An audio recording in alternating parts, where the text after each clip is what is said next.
Os estoicos, a filosofia do Império Romano, uma vez que a morte e a adversidade estão fora do nosso controle e acontecem a todo mundo, devemos enfrentá-las com nobre resignação, segundo o estoicismo. Zenão de Cis teria sido o fundador do estoicismo. Ele escreveu uma república muito admirada, na qual defendia o império da lei e a validade universal das instituições políticas. Com exceção de citações fragmentadas, nenhum de seus livros sobreviveu. Suas obras principais são as cartas de Sêneca, Discurso de Sêneca, Discurso de Epiteto e Meditações de Marco Aurélio. Na verdade, as obras principais não do Zenão, mas dos estoicos, né? As Meditações de Marco Aurélio, excelentes histórias do estoicismo, foram escritas no mundo antigo por Cícero, Diógenes Laércio e Sexto Empírico. O estoicismo como filosofia permaneceu um movimento organizado por cerca de 500 anos. Com ele, por meio dele, a filosofia ocidental deixou de ser especificamente grega e tornou-se internacional. Isso foi consequência direta das conquistas de Alexandre o Grande, que difundiram a cultura grega pelo assim chamado mundo civilizado. Os primeiros filósofos estoicos eram sírios, em sua maioria, os últimos quase todos romanos. As vozes dos mais famosos deles vieram de todos os níveis da hierarquia social, um deles até sendo escravo, Epiteto, e outro, o imperador romano, Marco Aurélio. O estoicismo parece ter tido um apelo especial para os imperadores. Segundo uma respeitada autoridade, quase todos os sucessores de Alexandre o Grande, podemos dizer todos os principais reis que existiram depois de Zenão, professaram o estoicismo.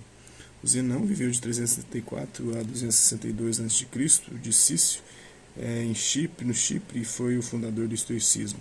Não deve ser confundido com o filósofo pré-socrático Zenão de Eleia, da escola eleática de Parmênides. O núcleo da filosofia estoica está na concepção de que não pode haver nenhuma autoridade superior à da razão.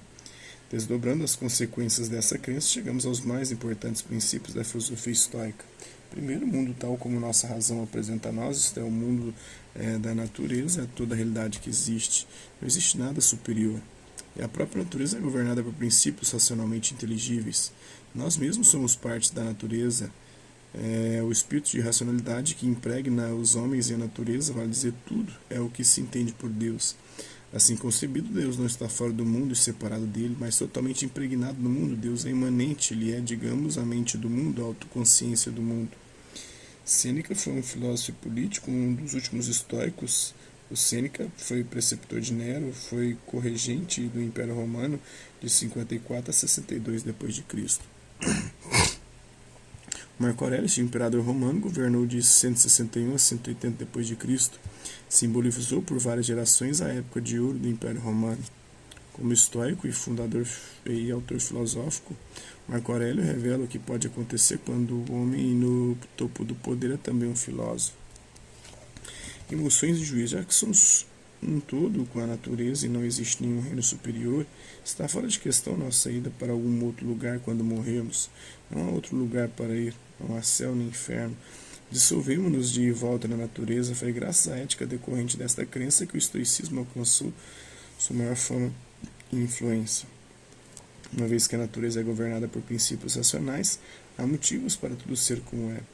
Não podemos mudar isso, nem deveríamos desejá-lo. Por conseguinte, nossa atitude diante de nossa própria mortalidade, ou do que pode nos parecer uma tragédia pessoal, deveria ser de serena resignação. Enquanto se rebelarem contra isso, nossas emoções estarão erradas. Os estoicos acreditavam que as emoções são juízos e, portanto, cognitivas.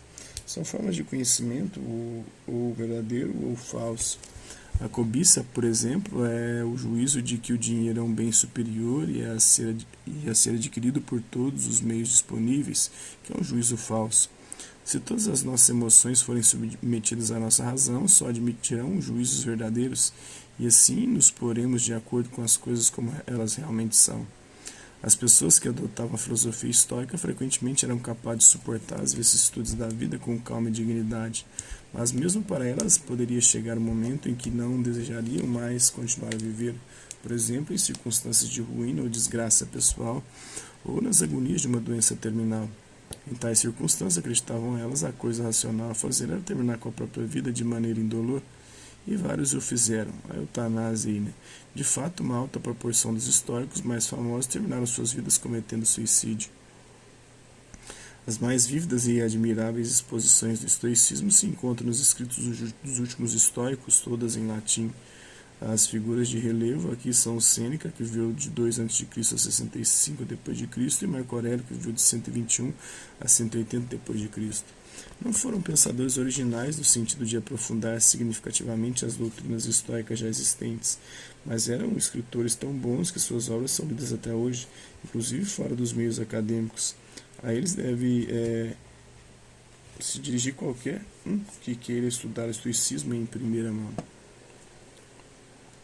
A ética estoica sempre foi considerada impressionante e admirável, mesmo por gente que não concorda integralmente com ela. Não é fácil praticá-la, mas a dificuldade de ser posta em prática talvez esteja fadada a ser uma característica de qualquer ética digna desse nome. Ela teve influência indiscutível sobre a ética cristã, que começava a se difundir na época em que Sêneca, Epiteto e Marco Aurélio escreveram. E é claro, até o dia de hoje, os termos estoico e estoicismo estão no uso familiar de nossa língua, talvez com um tom de admiração contrafeita, que significa enfrentar as atividades sem se queixar, as adversidades sem se queixar. Deve haver muitas pessoas hoje, mesmo que talvez nunca tenham formulado este fato para si mesmas, cujo ideal de ética é essencialmente o mesmo dos estoicos. O fato de, nos últimos séculos, a melhor educação escolar disponível em vários países europeus ter se baseado no estudo da literatura latina teve como um de seus efeitos colaterais o de várias gerações de homens europeus bem educados absorverem alguns dos valores do estoicismo. A famosa fleuma do inglês educado em escola pública era precisamente um exemplo de estoicismo em prática e em ação, em parte decorrente da educação clássica. Todo estoico era um estoico, mas no cristianismo, onde está o cristão? O Ralph Waldo Emerson.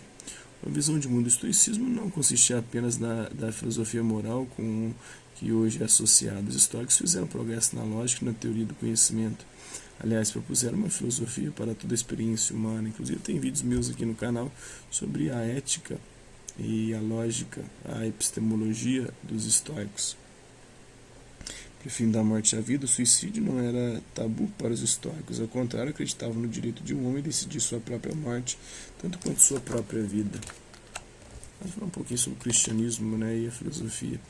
Durante 1000 anos, entre a queda do Império Romano, no século V d.C.,